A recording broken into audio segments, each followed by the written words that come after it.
guys, welcome to my channel. If you are new to this channel, hi, my name is Latika and yeah, that's it. आज का हमारा topic है chapter 2 self and personality. Last video में हमने बात करी थी self के बारे में, आइडेंटिटी के बारे में, डिफरेंट एस्पेक्ट्स ऑफ सेल्फ के बारे में. तो आज हम करेंगे जो लास्ट वीडियो में हमने जहाँ पे टॉपिक छोड़ा था वो हम बात कर रहे थे cognitive and behavioural aspects of self के बारे में. ठीक है, उसमें हमने ऑलरेडी बात कर ली थी. एक टॉपिक था जो है सेल्फ कॉन्सेप्ट. इसके बारे में हम ऑलरेडी डिस्कशन कर चुके थे और इसमें छोटा सा पॉइंट यही है कि the way we perceive ourselves, concept से यही समझते ना कि आप एक किसी चीज़ को आप किस तरीके से समझ रहे हो. तो बेसिकली यही है, the way you perceive yourself and the idea you hold about your competencies और aptitudes is known as self concept. 1 markers है, 1 मार्क का क्वेश्चन में आता है. जो नेक्स्ट है हमारा वो है सेल्फ एस्टीम. ठीक है, और सेल्फ एस्टीम एक ऐसा वर्ड है जो हम डेली लाइफ में यूज़ करते हैं कि यार मेरी सेल्फ एस्टीम लो है, समथिंग लाइक दैट, या उसकी सेल्फ एस्टीम बहुत ज़्यादा हाई है. तो इसलिए सेल्फ एस्टीम एक बहुत ही ज़्यादा आपने सुना हुआ टर्म है जो आपने सुन रखा है बहुत बारी. 3 मार्क्स का ये क्वेश्चन इंपॉर्टेंट है. 3 मार्क्स का मतलब बनता है ये क्वेश्चन. और सबसे इम्पॉर्टेंट मतलब हम इसको पॉइंट वाइज डिस्कशन करेंगे कि आपको, और मैं सिर्फ वही पॉइंट्स पे डिस्कशन करूंगी जो बोर्ड्स के पॉइंट ऑफ व्यू से इम्पोर्टेंट है और जो आपको अपने एग्जाम में मेंशन करने हैं अगर सेल्फ एस्टीम आ जाता है तो. ठीक है, तो सबसे पहले तो आपको ये बताना है कि सेल्फ एस्टीम एक बहुत ज़्यादा इंपॉर्टेंट एस्पेक्ट है हमारी सेल्फ का. It is the most important aspect of our self. And the second point is self esteem की डेफिनेशन. अब सेल्फ एस्टीम और सेल्फ कॉन्सेप्ट में बहुत सारे स्टूडेंट्स कंफ्यूज हो जाते हैं. तो सेल्फ एस्टीम है कि जब भी आप अपने आप को एक वैल्यू जजमेंट दे देते हो. वैल्यू जजमेंट का क्या मतलब है कि आप खुद सोचो कि on a scale of 1 to 10 आप कितना कंसिडर करते हो अपने आप को इंटेलिजेंट, या कि कुछ भी, या आप कितना कंसिडर करते हो अपने आप को बोल्ड या फिर आउट गोइंग या फिर इंट्रोवर्ट, कोई भी सारी चीज़. जब भी आप किसी चीज़ को एक वैल्यू दे देते हो कि ठीक है यार 10 में से मैं 7 शायद इंटेलिजेंट हूँ, या 7 या 5 आउट गोइंग हूँ, या कुछ भी, जब भी आप किसी चीज़ को एक वैल्यू दे देते हो तो वो हो जाती है हमारी सेल्फ एस्टीम. तो इसके हमने क्या क्या पॉइंट्स करे हैं. First point, most important aspect of self, important aspect of self. ठीक है, and the second point is the value judgement of a person, the value judgement of a person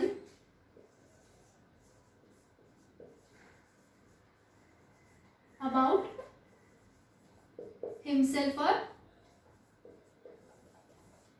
herself.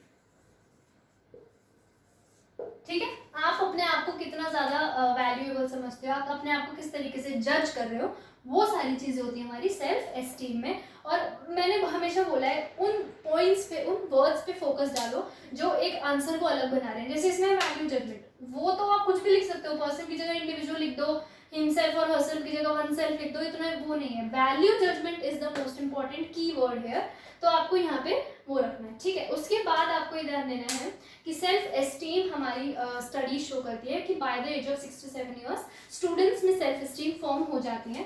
तो थर्ड पॉइंट हमारा ये हो जाता है by the age of 6 to 7 years self esteem is formed in most students or in most children. और किस किस areas में सेल्फ एस्टीम फॉर्म होती है तो ये भी आपका मोस्ट इंपॉर्टेंट है. 4 एरियाज में आपका सेल्फ एस्टीम फॉर्म होती है.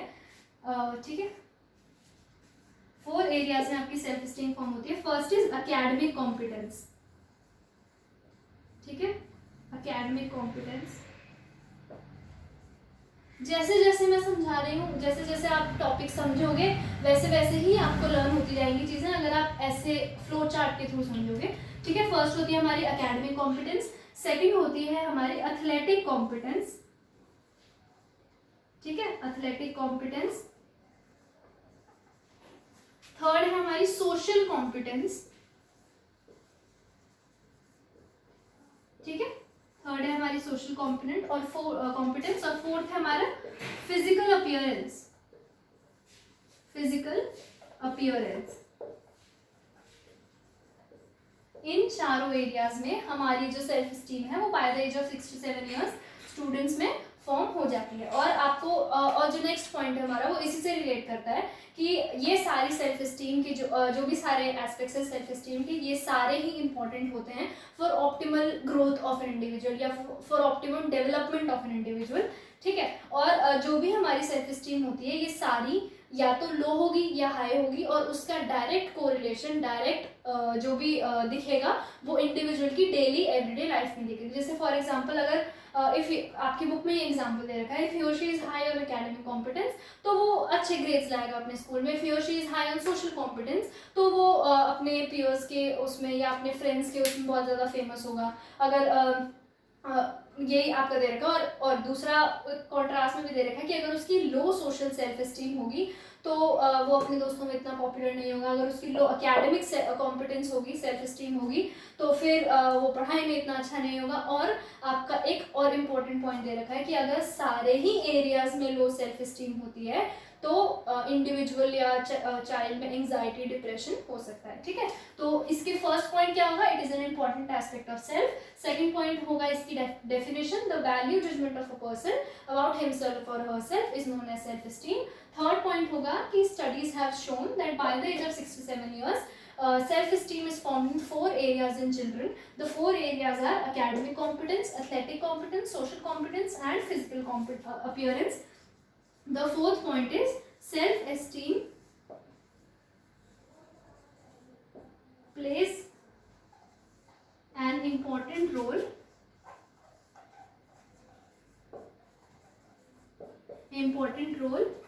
in our everyday behavior.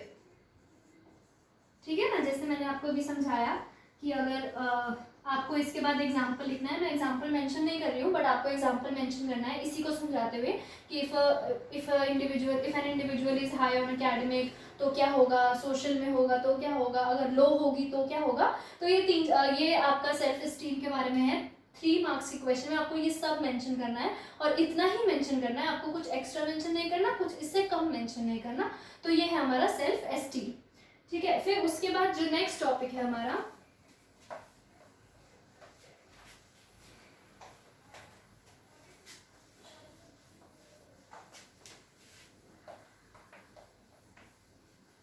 Please self concept और सेल्फ एस्टीम में कंफ्यूज मत होना। Self concept is the way you perceive yourself and self esteem is the value judgment you give to yourself. ठीक है, तो उसके बाद आता है हमारा थर्ड, सेल्फ एफिकेसी।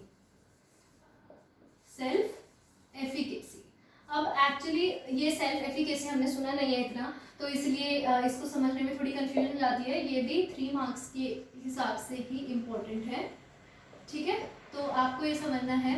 तो सेल्फ एफिकेसी बेसिकली है क्या, पहले मैं छोटा सा इसको अपनी लेमैन लैंग्वेज में समझाती हूँ, उसके बाद हम बुक के हिसाब से चलेंगे।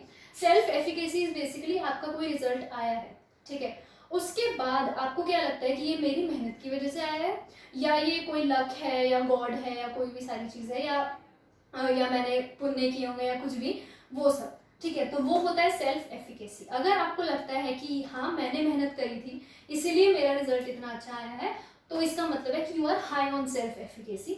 अगर आपको लगता है कि नहीं यार, मतलब ठीक है मेरी मेहनत तो थी लेकिन यार ये तो सब भगवान का है, या फिर ये लक है मेरा, या फिर मैं बहुत लकी थी, या फिर मैंने सुबह सुबह उसकी शक्ल देख ली थी तो इसलिए मैं बहुत लकी थी, तो इसका मतलब है कि you are low on self efficacy. ठीक है, तो सेल्फ एफिकेसी की बेसिकली डेफिनेशन क्या है कि आपको क्या लगता है कि ये जो आउटकम है ये मेरी वजह से आया है, या फिर ये किसी और सिचुएशनल फैक्टर की वजह से आया है, जैसे कि लक हो गया या फेट हो गया। ठीक है, तो इसकी डेफिनेशन होगी the extent to which you believe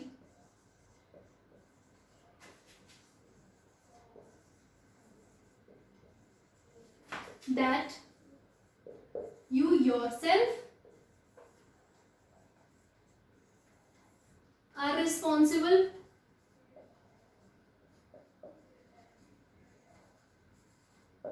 for a likely outcome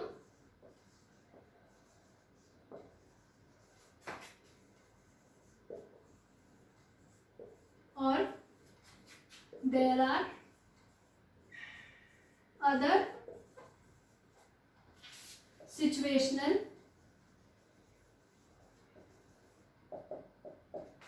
factors like luck, God etcetera. ठीक है, एंड इफ यू बिलीव कि हाँ ये मेरी मेहनत की वजह से आया, then you are high on self efficacy. अगर आपको लगता है नहीं तो that means you are low on self efficacy. ठीक है, द नेक्स्ट पॉइंट इज, यही हमारी बेसिकली डेफिनेशन है बुक से भी। The next point is self efficacy. इससे पहले दो पॉइंट्स इंपॉर्टेंट है। फर्स्ट की self efficacy is based on which psychologist theory. अब क्लास 11th में आपने बैंडिरा की सोशल लर्निंग थ्योरी पढ़ी होगी, ऑब्जर्वेशनल लर्निंग भी बोलते हैं उसको, वोबोडॉल वाली। आई डोंट नो आपको याद है या नहीं याद, बट जो बैंडिरा की सोशल लर्निंग थ्योरी है वो इस पे बेस्ड, जो सेल्फ एफिकेसी है वो बैंडिरा की सोशल लर्निंग थ्योरी पे बेस्ड है। तो जो नेक्स्ट पॉइंट है आपका वो ये है कि self efficacy is based on Bandura's social learning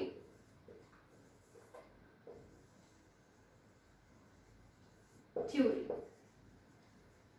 ठीक है, और ये 1 मार्क्स का भी देखो, आपको खुद ही इस टाइम तक समझ आ जाना चाहिए कि किस तरीके से क्वेश्चंस आ सकते हैं। आपको इस तरीके से डायरेक्ट क्वेश्चन पूछ लेंगे, self efficacy is based on which theory, तो आपको लिखना होगा बैंडिरा सोशल लर्निंग थ्योरी। या फिर आपसे उल्टा भी पूछ सकते हैं कि which aspect of self is based on Bandura social learning theory, तो आपको लिखना होगा, आपको ऑप्शंस दे देंगे और उसमें से आपको चूज करना होगा सेल्फ एफिकेसी। ठीक है, ये तो 2 पॉइंट्स हो गए। फर्स्ट आपकी डेफिनेशन, फिर उसके बाद ये कहाँ से इन्फ्लुएंस है। नेक्स्ट पॉइंट है हमारा, जैसे उसमें हमने पढ़ा था कि सेल्फ स्टीम 6 to 7 ईयर्स तक फॉर्म हो जाती है, लेकिन सेल्फ एफिकेसी में ऐसा नहीं है। सेल्फ एफिकेसी बाद में भी डेवलप हो सकती है। तो जो थर्ड पॉइंट है हमारा वो भी मोस्ट इंपॉर्टेंट है, self efficacy can be developed. ठीक है, अब ये कैसे डेवलप होती है उसके बारे में मैं बात करूंगी, बट उससे पहले भी मैं इस लाइन से आपको एक क्वेश्चन बता दूं कि आपसे क्वेश्चन ट्रू फॉल्स में से पूछ लेंगे कि self efficacy can not be developed, true और फॉल्स। अब वहां पे अगर आपने ये पढ़ा ही नहीं होगा तो आपको कंफ्यूजन हो जाएगी कि कैन और कैन नॉट बी डेवलप्ड, तो इसलिए it can be developed. Self esteem आपकी 6 to 7 ईयर्स तक फॉर्म हो जाती है। सेल्फ एफिकेसी आपकी बाद में भी डेवलप हो सकती है। और कैसे डेवलप हो सकती है? फ्रेंड्स के सपोर्ट से, फैमिली के सपोर्ट से, एक गुड सोशल एनवायरनमेंट के सपोर्ट से, कि अगर आपको कोई बोले कि आपका रिजल्ट आया और अगर आपको कोई बोले कि नहीं हमने देखा है तुम्हें पढ़ते हुए, या नहीं हमने देखी है तुम्हारी मेहनत, या कुछ भी, कोई भी आपको एनकरेज या करे, या कोई भी आपको अप्रिशिएट करे किसी रिजल्ट के बाद, तो उससे आपको लगता है कि हाँ शायद मेरी मेहनत है, कुछ भी। ठीक है, तो उससे सेल्फ एफिकेसी आपकी डेवलप हो सकती है। और तो self efficacy can be develop by the support of friends, family, neighbours and a good social environment. आपकी बुक में टॉप लाइन दे रखी है। फिर उसके बाद fourth and the last point is ये है कि strong sense of self efficacy करवाती है। जैसे आप कंपेयर करते जाओ, उसमें था कि strong sense of self esteem होगा अगर, तो एकेडमिक कॉम्पिटेंस में होगा तो हाई अच्छे मार्क्स आएंगे, सोशल में होगा तो फ्रेंड्स उसको पसंद करेंगे, जो भी सारी चीज़ें इसमें है कि strong sense of self efficacy होगी। तो अगर मुझे पता है कि जितनी भी सारी चीज़ें हैं उसके लिए मैं ही रिस्पॉन्सिबल हूँ, तो मैं अपनी लाइफ को अपने हैंड्स में ले सकती हूँ। मतलब मुझे डर नहीं लगेगा कि क्या पता यार किस्मत में ना हो या कुछ भी, तो मैं जो हूँ वो और ज़्यादा बोल्ड हूँ, मैं लेस फियरफुल हूँ। तो यही है आपका नेक्स्ट पॉइंट कि a good sense of self efficacy, या जिनमें high sense of self efficacy होती है, वो वाले जो इंडिविजुअल्स होते हैं वो लेस फियरफुल होते हैं। वो अपने हैंड्स में अपनी लाइफ का मतलब लाइफ का कोर्स ऑफ एक्शन अपने हैंड्स में लेने से नहीं डरते। तो नेक्स्ट पॉइंट आपका यही है कि इसको ऐसे लिख लो, एन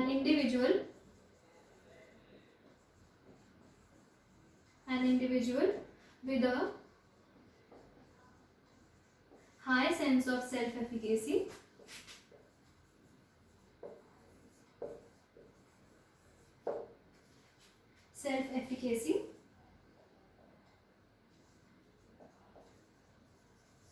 is less fearful। ठीक है, लेस fearful है, और लेस fearful का वही बेसिकली मतलब है and is not afraid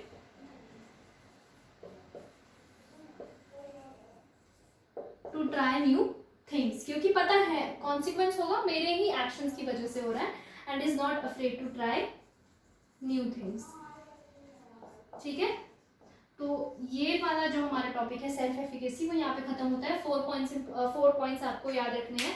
first की जो डेफिनेशन है कि आपको क्या लगता है कि ये आउटकम आपकी वजह से आया है या कोई और सिचुएशनल फैक्टर है जिसकी वजह से आया है, वो होते हैं, ये है हमारा बेसिकली सेल्फ एफिकेसी की definition. Second point, it is based on mandala social learning theory. Third point, it can be developed, ये मैंने शॉर्ट में लिखा है, इसके आगे पूरा है सेंटेंस कि it can be developed by the support of parents, friends, जो भी मैंने आपको बताया। और फोर्थ पॉइंट है आपका कि an individual with a high sense of self-efficacy is less fearful, not afraid to try new things or take course of his or her life in own hands। ठीक है, ठीक है, ये है हमारा सेल्फ एफिकेसी। अगेन मैं repeat कर रही हूँ, 3 मार्कर्स का है, इंपॉर्टेंट क्वेश्चन है और डायरेक्ट पूछा जाता है, किस कुछ वो नहीं पूछा जाता। अच्छा देखो, अब आपको हमेशा याद रखना है जो भी 2 टॉपिक्स हैं आपके, सेल्फ और एक पर्सनालिटी।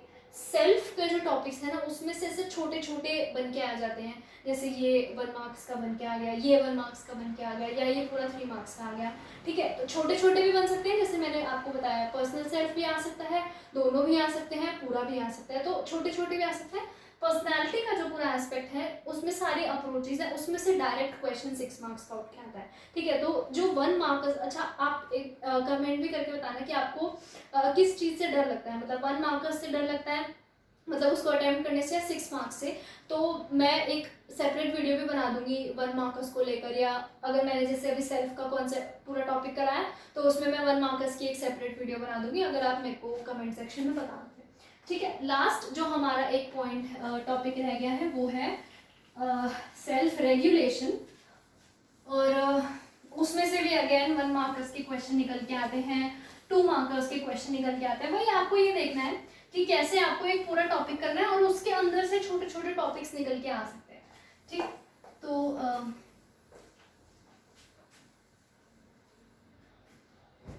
फोर्थ ये लास्ट है हमारा, वो है सेल्फ रेगुलेशन।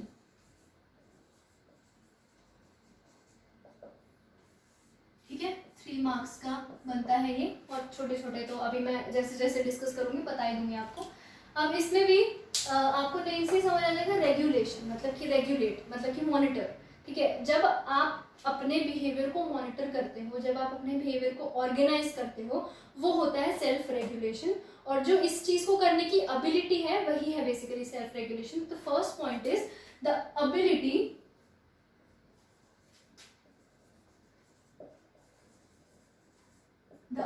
To monitor. अभी मैं एग्जांपल देके भी समझा दूंगी कि क्या कह रहा है वो इसमें। The ability to monitor and organise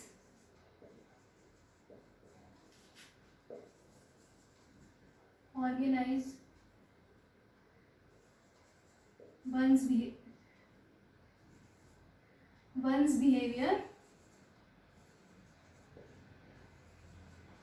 is known as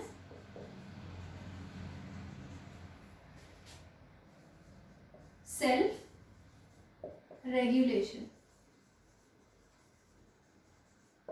ठीक है, अब सेल्फ रेगुलेशन क्यों इम्पोर्टेंट है, क्योंकि हर कोई इंडिविजुअल सारी चीज़ें एक मतलब एक परफेक्ट तरीके से तो करता नहीं है। हम बहुत सारी चीज़ें ऐसे करते हैं, जैसे अगर मेरा एग्जाम आने वाला है तो मैं सारा दिन फ़ोन यूज़ कर रही हूँ, तो वो एक गलत बिहेवियर है, वो उस टाइम के लिए गलत बिहेवियर है। तो उस टाइम पे मुझे अपना बिहेवियर रेगुलेट करने की ज़रूरत है, तो उसकी वही बेसिकली है। तो अगर मैं उसको कर पाती हूँ तो वो है सेल्फ रेगुलेशन। ठीक है, इसमें एक छोटा सा है सेल्फ कंट्रोल, वो मैं में समझाऊंगी, पहले इसी को पूरा टॉपिक खत्म करते हैं। सेल्फ रेगुलेशन में और बेसिकली डेफिनेशन पूछी जाती है, और उसके बाद आपसे पूछा जाएगा what are the 3 techniques to self regulate your behaviour. ठीक है, तो अभी हम उन 3 टेक्निक्स के बारे में बात करेंगे, उनको एग्जाम्पल्स के थ्रू समझेंगे, उसके बाद सेल्फ कॉन्सेप्ट करेंगे। ठीक है, तो फर्स्ट टेक्निक है हमारी, 3 टेक्निक्स दी हैं। फर्स्ट टेक्निक है हमारी सेल्फ ऑब्जर्वेशन। ठीक है, बहुत सिंपल सा पॉइंट है कि जैसे अगर फॉर एग्जांपल वही मैं बता उसी एग्जाम्पल को लेके चलते हैं। मेरा एग्जाम आने वाला है और अभी भी मैं फ़ोन यूज़ कर रही हूँ, तो सबसे पहले तो मुझे देखना पड़ेगा, सबसे पहले मुझे बैठ के सोचना पड़ेगा कि मैं एक दिन में पूरे होल डे में कितने आवर्स तो फ़ोन यूज़ कर रही हूँ, कितने आवर्स मैं ऐसे ही टाइम पास करने में लगा देती हूँ, कितने आवर्स मैं यूट्यूब पे लगा देती हूँ। तो वो मुझे जो फर्स्ट स्टेप होगा अपने बिहेवियर को ऑर्गेनाइज करने का, वो होगा सेल्फ ऑब्जर्वेशन की। आप ऑब्जर्व करो कि आप कर क्या रहे हो, आपका टाइम जा कहाँ रहा है और आपको किस तरीके से उसको मॉनिटर करने की ज़रूरत है। ठीक है, फिर उसके बाद जस्ट अ सेकेंड,